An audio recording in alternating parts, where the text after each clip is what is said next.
Hello everyone, welcome to our news channel. Here you are always well informed. I ask you to please subscribe to the channel. Leave your like and thank you very much. South Carolina Senator Tim Scott announced his run for the Republican presidential nomination Monday morning in North Charleston, South Carolina. The senator, who has represented South Carolina in the Senate since 2013, portrays himself as a true conservative with a positive story to tell. "We need a president who persuades not just our friends and our base," he told supporters in his hometown. "We have to have a compassion for people who don't agree with us. We have to believe that our ideas are so strong and so powerful and so persuasive that we can actually take it to the highest points in the world and be successful, but we also have to be able to take it all the way down to places that today are hopeless and prove that who we are works for all Americans."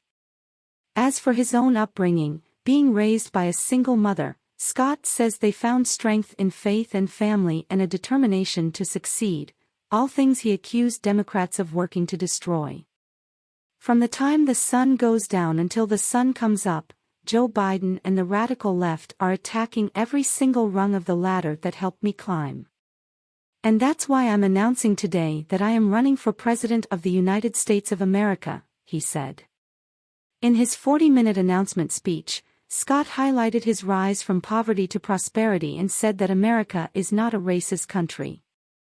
Scott is the only black Republican senator in the U.S. Senate. In defending the founding fathers of this country, Scott told his audience, "We need to stop canceling our founding fathers and start celebrating them for the geniuses that they were. They weren't perfect, but they believed that we could become a more perfect union."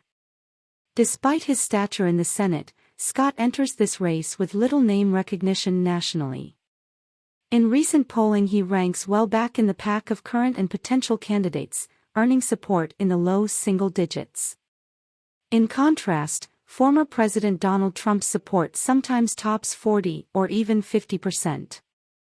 The first caucuses and primaries are still more than 8 months away, so candidates looking to gain on Trump have some time. But in his announcement speech, Scott chose not to even mention Trump or any of his other rivals. He has said Americans want to hear from a candidate who expresses a positive and optimistic view of America.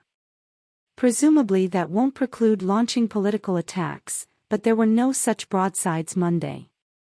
Scott also unveiled what will be one of the recurring applause lines in his campaign stump speech. With the focus for now squarely on Biden and the Democrats, he's not shy about entering into the culture war battles that have been so prominent in recent years. "I will lead a revolution for excellence in our schools.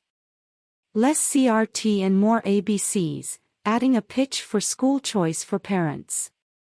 No child should be forced to attend failing schools simply because they live in the wrong zip code." He is the second South Carolina Republican to enter the race for the GOP nomination. Scott joins former South Carolina Governor Nikki Haley, who declared her candidacy in February. It was Haley who just over a decade ago appointed him to the Senate to fill a vacancy. Both are very popular in their home state, which is a pivotal early voting state for both Republicans and Democrats. The South Carolina primary is the first in the South and often sets a candidate on a path for the nomination. Even so, an April poll by Winthrop University shows both Haley and Scott doing better than they do nationally, but even in South Carolina both still trail Trump by a wide margin.